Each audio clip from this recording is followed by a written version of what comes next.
Bienvenidos y bienvenidas a su programa La Tribuna. Quiero saludar muy pero muy fraternalmente a toda esa gente que desde ya se conecta a este programa, tanto en nuestro país como fuera de nuestra frontera patria. Quiero darle la más cordial de las bienvenidas a nuestro invitado de este programa, es Samuel Ramírez, del movimiento de víctimas del régimen de El Salvador. Samuel, bienvenido. Gracias, Elías, gracias a La Tribuna por esta invitación, y qué bueno que estamos llegando a estos espacios también, y el tema de las víctimas pues es un tema muy importante y de coyuntura, ¿verdad? Es correcto, Samuel. Bueno, para empezar es importante que podamos comentarle a los que nos están viendo qué es el MOVIR y cómo surge el MOVIR. Bueno, MOVIR es un movimiento espontáneo que surge a partir de las capturas arbitrarias.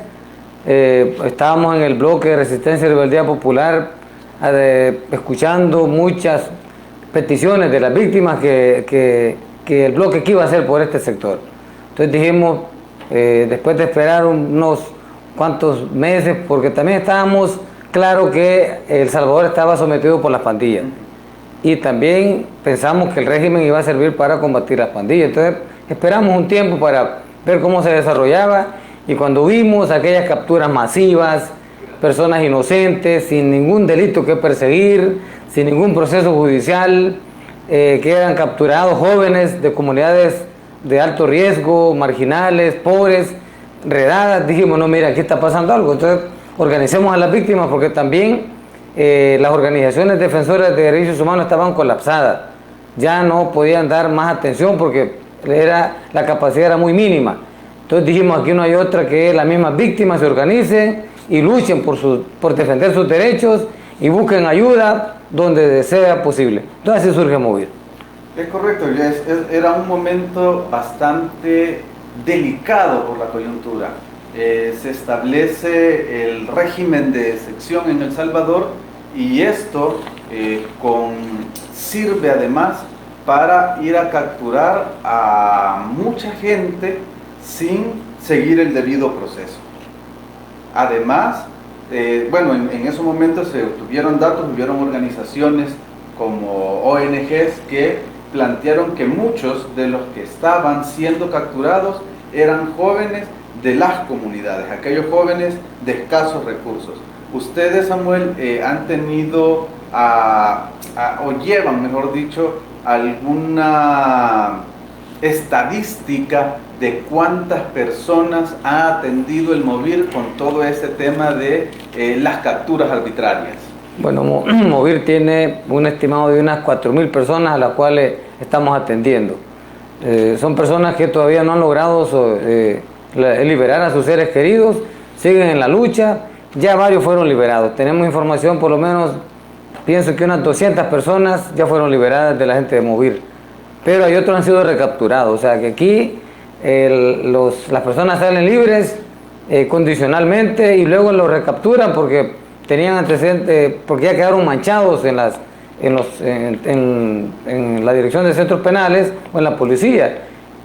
Hay personas que tienen 2 cartas de libertad, tienen que ir a firmar a 2 lugares diferentes porque fue liberado una vez, lo capturaron y luego fue liberado y tiene 2 cartas. O sea, yo no entiendo si es que el régimen de verdad sabe lo que está pasando, sabe la dimensión del daño que está ocasionando a las personas, o es que también lo hacen a propósito, porque tener a una persona firmando en 2 lugares porque tiene 2 cartas de libertad, acusado por el mismo delito, creo que eso no tiene nombre. Y eso es lo que pasa en el país. Eso es el régimen de excepción.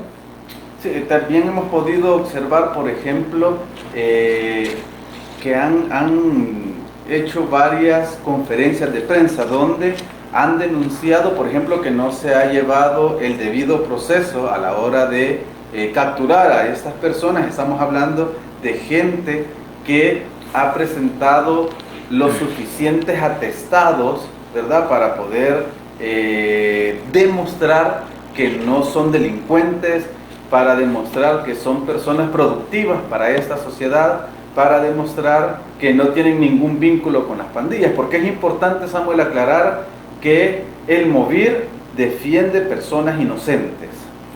Bueno, yo en lo personal, yo no soy víctima directa, ¿verdad? Yo no tengo familiares detenidos, gracias a Dios, y por eso soy bien estricto en que la gente que va a entrar a MOVIR tiene que comprobarnos que su familiar es inocente.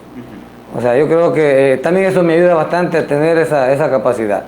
O sea, yo no voy a atender a una madre porque llora, porque me dice que su hijo es inocente, porque ella lo asegura. Pero yo le digo, si usted no me lo asegura con documentos, con comprobantes, ningún abogado le va a creer a usted. Porque yo también entiendo que aquí habían criminales que descuartizaban a la gente, asesinaban a la gente, niños, jóvenes, los obligaban a colaborar con las pandillas involuntariamente, y ahora resulta que ellas son personas colaboradoras. Entonces yo creo que esa gente no debe de estar en la calle. Pero por las personas que son inocentes, que nosotros hemos comprobado que son inocentes, damos la cara. Hemos hecho, bueno, aquí ya yo no sé qué hacer, ya topamos, ya visitamos a la PDH no solo una vez, en muchas ocasiones, para pedirle que se pronuncie, porque lamentablemente tenemos una procuradora que solo está de adorno. La PDH es un producto de los acuerdos de paz. Durante la guerra no habían derechos humanos, aquí la Guardia primero asesinaba a la gente y luego investigaban. Entonces, después de todas aquellas masacres del Zumpul, el Mozote, se firma la paz, se acordó que tenía que haber una procuraduría que defendiera los derechos humanos del pueblo, y ahí la tenemos, pero ahora es de adorno. El presidente no la deja trabajar. Digo el presidente porque nosotros somos respetuosos.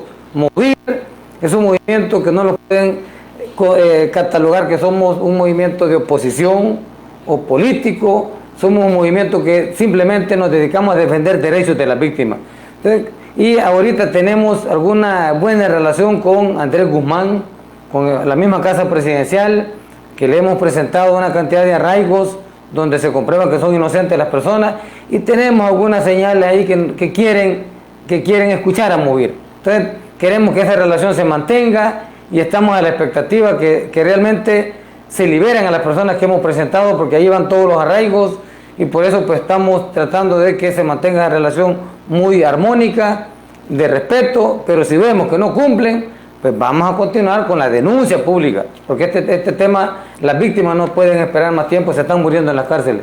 Samuel, me llama la atención que el MOVIR tenga que llegar hasta el punto de tener que de presentar estos arraigos de estas personas capturadas de forma arbitraria, de estas personas inocentes, llevarlas a casa presidencial, cuando las instituciones como la Fiscalía, como los mismos juzgados, deberían de estar en función de recibir esta documentación y llevar el procedimiento, llevar el proceso que pueda demostrarse en cada uno de los casos su inocencia o su culpabilidad. ¿Cómo han visto ustedes este actuar de estas instituciones? Bueno, MOVIR, como le digo, ya agotamos todo. Hemos ido en la PGR, hoy estuvimos en la PGR, hemos ido a la Fiscalía, hemos ido incluso a buscar al obispo de San Salvador que se pronuncie, porque también la iglesia guarda silencio, es una iglesia cómplice con los victimarios. Los hemos reunido con relatores de derechos humanos de las Naciones Unidas en El Salvador. Hemos buscado al mismo nuncio apostólico allá en la colonia Escalón para pedirle que se pronuncie por las víctimas. O sea, hemos hecho todo. Yo creo que ya no nos queda ninguna institución que no hemos visitado. Pero hemos visitado los juzgados especializados también del crimen organizado para advertirles que ellos están cometiendo delitos. Sin embargo, no han hecho eco nuestras denuncias. Entonces, ¿ahora qué dijimos? Bueno, las víctimas andan con los folders llenos de arraigos, comprobantes de que sus seres queridos son estudiantes, buenos trabajadores, antecedentes penales limpios, y el abogado defensor público o privado, uno que no le interesa y al otro que no lo dejan demostrar esa inocencia. Solo es la acusación de la Fiscalía la que vale en este momento. Entonces, ¿qué ha hecho MOVIR? Saltarse todo ese proceso judicial, porque ya fuimos también a la Corte Suprema de Justicia a presentar los habeas corpus, que después de ver de que no funciona el sistema judicial, vamos con ese recurso. ¿Y qué dice la Corte? La máxima autoridad del sistema judicial, que como son casos del régimen, y como el régimen es un poder supremo, ellos no pueden hacer nada. Entonces, ¿qué ha hecho Movir ahora? Convocar a las víctimas a jornadas masivas. ¿Y qué decimos nosotros? Si usted puede comprobar la inocencia 100% de su ser querido, preséntese a este lugar, tal día y tal hora, y vamos a revisar con abogados voluntarios. Ahí tenemos a UNIDEC que nos está apoyando. Ellos revisan los arraigos, si realmente tienen el peso que deben de tener, y ya presentamos el primer paquete. Andrés Guzmán, que es el comisionado presidencial de Derechos Humanos, ya lo revisó, ya nos respondió que ya lo revisó, y creo que los ha pasado a la PGR para que los analicen. Y ese mismo paquete se lo llevamos a Casa Presidencial, porque queremos demostrarle y decirle al gobierno que hay personas inocentes. ¿Qué dice Andrés Guzmán a los señalamientos de la CIDH cuando dice que en El Salvador se violentan los derechos humanos, que hay torturas? ¿Y qué dice él? Que es mentira todo.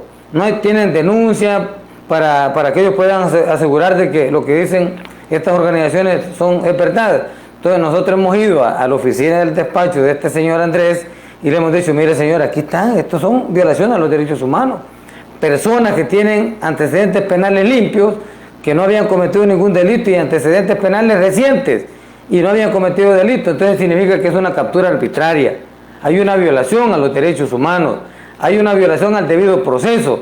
Entonces eso es lo que hace Movir ahora, y seguimos en esa campaña recogiendo más arraigos para llevárselos a Nayib Bukele a la Casa Presidencial, y que él debe de resolver, porque al final el problema principal está en Casa Presidencial, no está en los juzgados, no está en la Fiscalía, no está en la PGR, no está en la PDH, está en Casa Presidencial.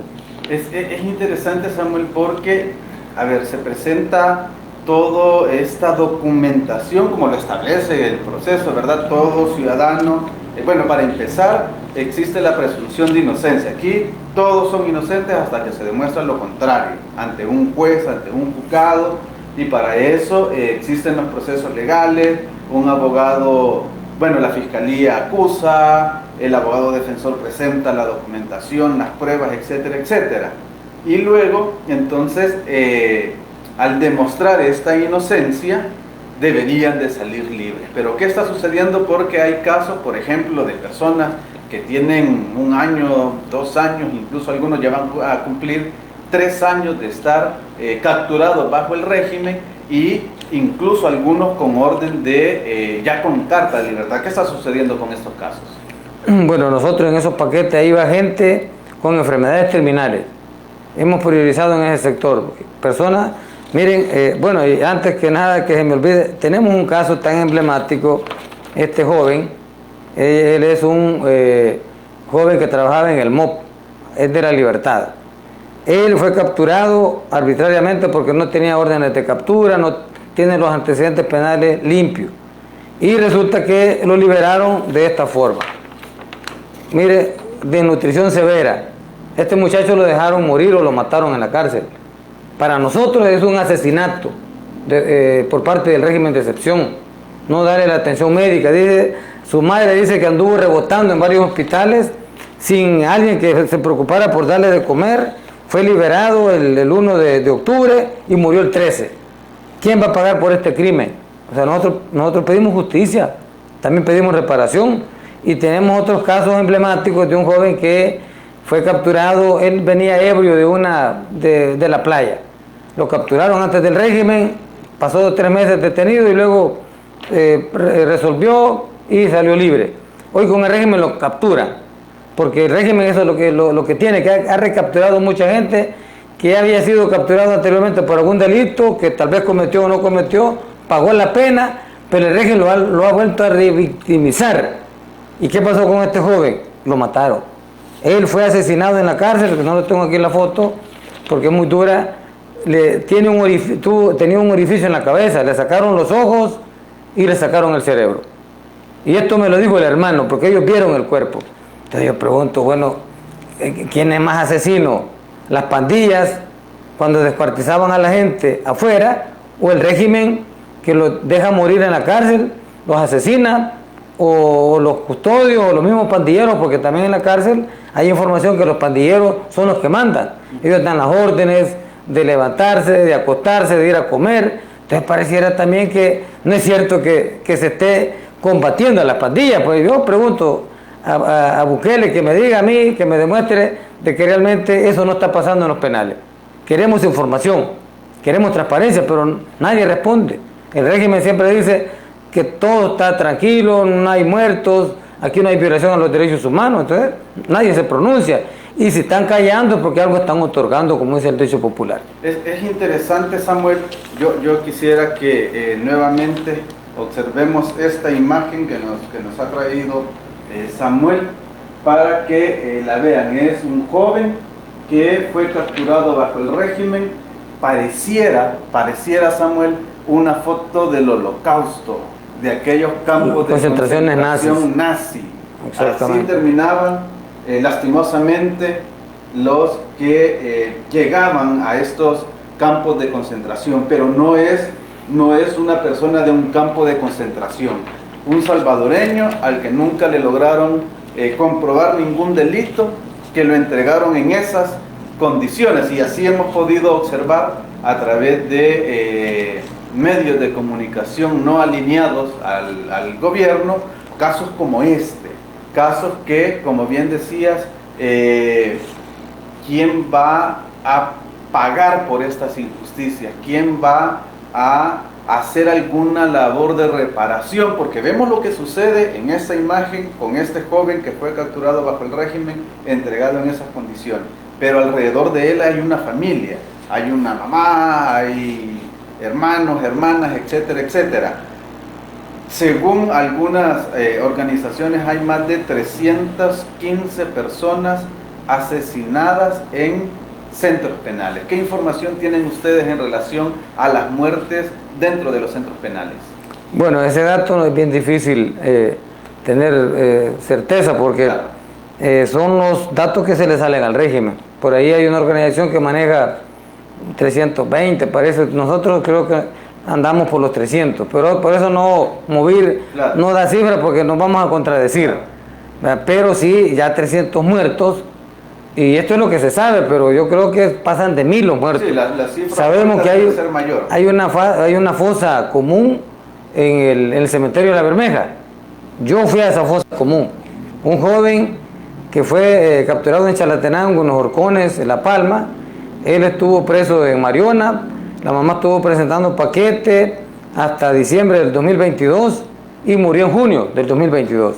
Y cuando le dijeron, mire señora, su hijo murió hace 6 meses, ahora pues dicen que está enterrado en el cementerio de La Bermeja, en una fosa común. O sea, allí nos dimos cuenta que había una fosa común, y nosotros acompañamos al padre de familia al cementerio, pasamos por familia de él porque no permitían que fueran personas desconocidas. Y ahí vimos donde tenía una gran zanja donde metían a la gente del régimen, que trataba de que el régimen ocultar lo que de verdad estaba pasando en las cárceles. Entonces creo yo que esa es una. Hay información de otra fosa en Izalco, en Mariona, y otra en Ilopango. Pero como aquí no se permiten visitas de nadie para verificar, entonces el régimen sigue manejando que eso no es cierto. Hay un silencio. Pero yo sí creo que lo que sabemos del régimen es mínimo, es mucho más. Y nosotros pedimos que las organizaciones internacionales, que no solo se limiten a dar informes, también pidan que visitas a las cárceles, y no guiadas, sino que ellos vayan solos, porque el régimen los lleva donde a la gente los prepara, cuando va a llegar la Cruz Roja Internacional, cuando va a llegar la PDH, pero los lugares donde realmente esté el problema, allí no llega nadie. Vemos como en el Secot, parece que es un set de televisión, porque ahí han desfilado youtuberos, influencers, periodistas, pero son personas afín al gobierno. No vemos que vayan a Mariona, a Izalco, a Pateos o a la granja de Izalco, donde están los niños que han nacido y ahí están creciendo. ¿En qué condiciones están creciendo estos niños si no tienen toda la atención médica, la alimentación adecuada? Muchos están enfermos, ya murieron 4 bebés, pero tampoco la primera dama no dice nada, que es la que dice que la ley creciendo juntos, con cariño. Entonces, para mí que esto es una farsa.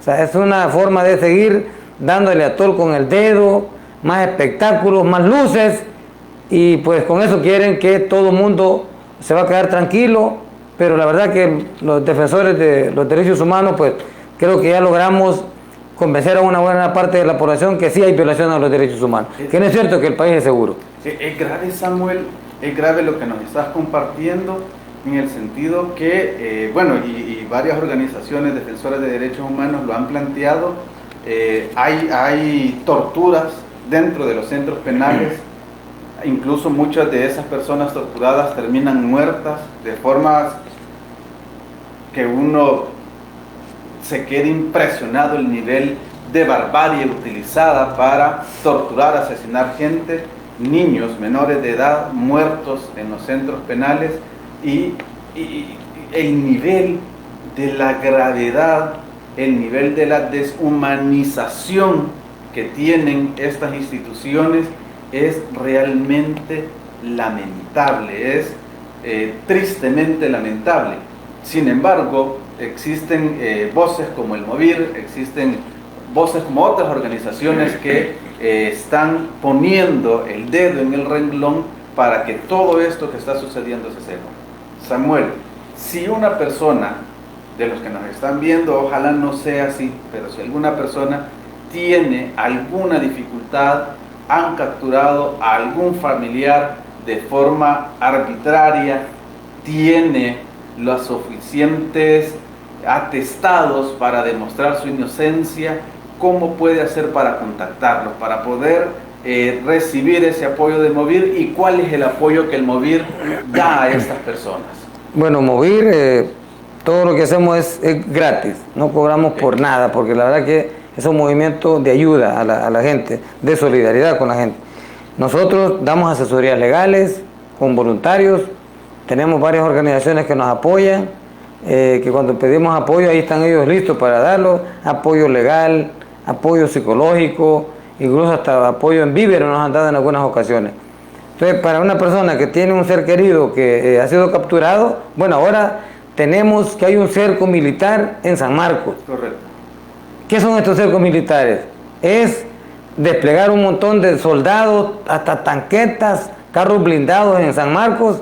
Bueno, y no estamos a 30 meses de régimen de excepción, donde todo el mundo dice aquí, los funcionarios del gobierno, que ya estamos en un país seguro. ¿Por qué más cercos militares? Porque quieren justificar el régimen. O sea, si no hay capturas, si no hay esos espectáculos, entonces no es necesario el régimen, deberían de desmontarlo. Pero el gobierno va a seguir haciendo este tipo de acciones porque le conviene seguir justificando que es necesario el régimen, porque siguen existiendo las pandillas. Yo sí creo que las pandillas están totalmente neutralizadas. Algunos ya se fueron para Estados Unidos, allá están huyendo, los dejaron salir, y a los inocentes los tienen presos. O en otras ocasiones liberaron a cabecillas, funcionarios del gobierno. Ahí vemos las noticias como un funcionario muy importante sacó un criminal de un penal y lo anduvo protegiendo en varios lugares, en apartamentos de lujo, lo llevó a Guatemala y luego se fue para México y lo captura. Y allá Bukele, preocupado por este pandillero, hasta quiso contratar un cartel para que lo recapturara y se lo regresara. O sea, ¿hasta dónde llegamos, hombre? Quien tiene relación con esos carteles, hace negocio con esos grupos, ¿qué son entonces? Bueno, también son cómplices de esos criminales. Entonces creemos que es difícil creer a este gobierno que lo que está haciendo es sincero y es franco. Aquí hay algo oscuro y es un espectáculo nada más porque el presidente ha logrado venderse de que él sí ha logrado combatir a las pandillas y derrotarlas, y que tiene que seguir así porque este país no tiene que volver con los criminales. Yo hablando hoy con un señor el domingo me dice, no, mire, me dice, yo andábamos compartiendo ahí la página de Maíz, donde habla de las mentiras. Mire, me dice, para mí, teniendo seguridad, aunque no coman, me dice. Bueno, yo le digo, mire, el gobierno es su obligación dar seguridad, pero también, aparte de la seguridad física, también seguridad alimentaria. Y el costo de la vida, ¿cómo está? La corrupción. Entonces, pareciera que la gente, teniendo seguridad, aunque no tengamos que comer, aunque haya una corrupción espeluznante, pareciera que eso se lo vamos a perdonar al gobierno. O sea, eso yo no lo justifico. El gobierno no está para eso, está para servirle a la gente y servirle de la manera como debe de ser, no solamente dándole a todo con el dedo y formarlos con eso. Entonces, pero hay gente que todavía sigue creyendo en la campaña engañosa. De hecho, el pandillero, este pandillero líder de las pandillas en El Salvador, un criminal del que mencionaste, que un alto funcionario de este gobierno sacó de la cárcel, lo trasladó a apartamentos de lujo, luego lo sacaron a Guatemala, según investigaciones periodísticas hasta le dieron un arma para que pudiera andar seguro, por decirlo de esa forma, que luego fue capturado en México y fue llevado hacia los Estados Unidos. Es curioso porque en redes sociales ya se está hablando que el cerco militar que se ha instalado a partir de este día en San Marcos, en la comunidad 10 de octubre, la colonia 10 de octubre, ya en redes sociales se está especulando porque justamente allí es donde vive la familia de este famoso líder de pandilla, justamente previo a que se inicie el juicio allá en Nueva York, donde él va a dar declaraciones. Entonces, es curioso, es curioso, en redes sociales lo están manejando de esa forma, en Twitter por sobre todo, están hablando de ese tema. Quiero que volvamos a algo, Samuel, porque me ha dejado muy pensativo. A ver, un caso de una madre que está llegando a dejar los paquetes al centro penal. Los paquetes es donde les entregan la ropa, les entregan sus utensilios de limpieza personal, etcétera, etcétera. Los entregó hasta diciembre y luego le dicen que su hijo ha fallecido en junio.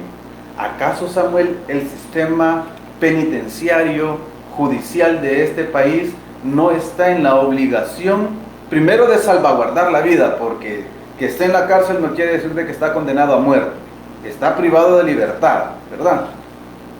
Pero entonces el sistema no está en la obligación de notificar a los familiares en caso de un fallecimiento, por ejemplo. No, es que la negligencia de este régimen es impresionante. Bueno, la gente se muere y ni siquiera el régimen ni centros penales se encarga de llamarle a la familia. Es una funeraria la que le llama o va a la casa a buscar a la familia y le dice: mire, su hijo ha muerto, le ofrecemos el paquete de servicio funerario. O sea, ni siquiera el gobierno, el Estado se encarga de llamarle a la familia para decirle: mire, señora, su hijo está muerto, le damos el pésame. Al menos con eso, pero simplemente ignoran.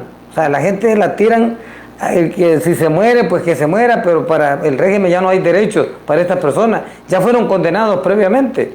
Y eso es lo que pasa cuando el gobierno dice que todos son pandilleros. Ya pareciera que los seguidores de este gobierno se alegran cuando muere alguien del régimen. ¿Qué dicen? Está bueno, es un asesino, y tal vez un joven inocente que no había cometido ningún delito, tenía sueños de ser un profesional, tenía sus hijos y quedaron abandonados sin que alguien, si el responsable el que le llevaba la comida pues ya no está, y ese niño ahora ¿quién lo va a mantener? Eso no le preocupa al gobierno. O sea, por eso Movir ha sido muy duro con la denuncia. Nosotros estamos en contra del régimen de excepción porque violenta los derechos humanos. El Salvador puede tener seguridad sin necesidad de tener sometido a todos los salvadoreños, porque el régimen es lo que es, someter a todos los salvadoreños. O sea, hoy resulta que quien violenta los derechos humanos o quien aterroriza ya no son las pandillas, es el gobierno. Entonces estaba viendo por ahí un creador de contenido que se ha analizado de que militarizar un país no es la forma más correcta de llevar seguridad. Al contrario, es polarizar más la situación. En los países donde hay crimen organizado, donde hay esos grupos organizados, cuando ven muchos militares, es cuando se producen más muertos, porque es una reacción a una fuerza militar bruta de parte del Estado. Tiene que haber una estrategia más persuasiva para poder llegar a las comunidades sin generar más violencia, sino que neutralizar, pero de la forma más pacífica, para que no sea un rebrote de más violencia. El odio que el gobierno ha creado, también ahora, bueno, vemos a Julia Evelyn, cómo la han insultado, la han ultrajado en el centro, porque esa es la política de este gobierno, el odio. O sea, que si aquí alguien no piensa igual que el gobierno, pues que se lo acaben, que lo ataquen, que lo humillen, y esa es la luz verde que tiene el presidente, porque el presidente es igual, él se defiende y ataca a quien sea, a los periodistas, cómo los humilla en las conferencias de prensa. O sea, dice que hay libertad de expresión, pero los ataca, los humilla para tratar de neutralizarlos y que decirles que no tienen la razón. O sea, yo creo que esa cultura es la que está afectando ahora para que también haya más violencia. Ahora cualquier vecino denuncia a la persona que vive a la par de agrupaciones ilícitas y el régimen sin preguntar se lo llevan. O sea, qué terrible, pues. No hay seguridad para los salvadoreños honrados, ¿verdad? Y es lamentable, Samuel, cómo el sistema y el aparato del Estado en su conjunto se ha deshumanizado, cómo el aparato se ha ensañado en contra de nuestra población, en contra de los jóvenes, de las mujeres, en contra de trabajadores, de estudiantes, etcétera, etcétera, etcétera. Todo por mantener un rating, todo por mantener una imagen, todo por quererle decir a la gente esto es lo que se debe de hacer, mientras por otro lado torturan, asesinan, etcétera, etcétera, etcétera, y todo lo que nos has comentado esta noche. Samuel, lastimosamente el tiempo se nos ha terminado. No quiero cerrar este programa sin antes agradecer a todos esos hombres, mujeres, defensoras de los derechos humanos, más en esta coyuntura en el país donde la violación de los derechos humanos es la comidilla de todos los días, pero siguen existiendo hombres, mujeres valientes que defienden los derechos humanos de nuestra población. Y quiero agradecértelo ya que te tengo en persona, pero también a todas esas personas que día a día salen a defender los derechos humanos en el marco del Día Internacional de los Defensoras de Derechos Humanos. Samuel, gracias por este trabajo, gracias por haber asistido a este programa y contarnos un poco de lo que hace el MOVIR. Bueno, yo gracias también, agradecerte a ti, Elías, y a la tribuna, y quiero aprovechar para invitar a todas las víctimas. Este próximo miércoles tenemos una jornada masiva de recolección de arraigos. Sé que si usted tiene cómo comprobar la inocencia 100% de ese ser querido, lléguese con esos documentos, se los vamos a revisar y de ahí los vamos a ir a casa presidencial. Se lo vamos a presentar al presidente para que lo revise él personalmente y que lo libere de inmediato. Hay gente que están muriéndose en las cárceles sin haber cometido ningún delito, y yo creo que es lo menos que pueden hacer. Y también llamar a todas las víctimas a participar en la marcha del 31 de octubre. Vamos a pedir, ahora que está de moda el presupuesto que van a aprobar, 20 millones para reparar, para resarcir los daños a las víctimas del régimen y también a las personas que fueron afectadas por las pandillas. El Estado simplemente ha utilizado el dolor de estas pandillas para más anuncios publicitarios engañosos. Nosotros como MOVIR queremos reivindicarlo. Queremos que el gobierno asuma su responsabilidad y pague ese daño a esas familias que han quedado huérfanas o que han perdido sus hijos, que es el que daba la alimentación, y que hay dinero, porque así como hay dinero para un hospital de mascotas, así como hay dinero para un contrato con Google, que no sabemos para qué sirve, así como hubo dinero para un espectáculo de Misa El Salvador y otra serie de cosas, tiene que haber dinero para reparar el daño a las víctimas. Así que gracias a quienes nos han visto, nos han escuchado, y gracias, Elías. Gracias a ti, Samuel. Repitamos, este miércoles a todas aquellas personas que tengan cómo demostrar la inocencia de su familiar capturado en el régimen. ¿A dónde y a qué hora, Samuel? Vaya, fíjense que comuníquense con MOVIR a nuestra página y ahí les vamos a decir dónde va a ser. Excelente, ingresen a la página del MOVIR, allí escríbanle, les van a responder, les van a decir a dónde y a qué horas. Marcha del 31, ¿a qué horas y de dónde sale? El Parque Cuscatlán a las 8 de la mañana. Vamos a la Asamblea Legislativa. Ok, la invitación entonces el 31 para que a las 8 de la mañana nos concentremos en el Parque Cuscatlán y podamos acompañar. Es importante no solo las víctimas, sino que también la población se sensibilice en este tema y puedan acompañar. Hay mucha gente que criticó, que señaló este tipo de acciones y que lastimosamente se han visto o han tenido que involucrarse porque les han capturado a un familiar. Le puede pasar a cualquiera, esperamos que no sea así, pero para que este tipo de situaciones no sigan ocurriendo en nuestro país, es importante que acompañemos a las víctimas. Samuel, nuevamente muchas gracias por habernos acompañado en este programa, y a ustedes, amigos, amigas, gracias siempre por estar al pendiente de este su programa La Tribuna. Nos vemos el próximo lunes.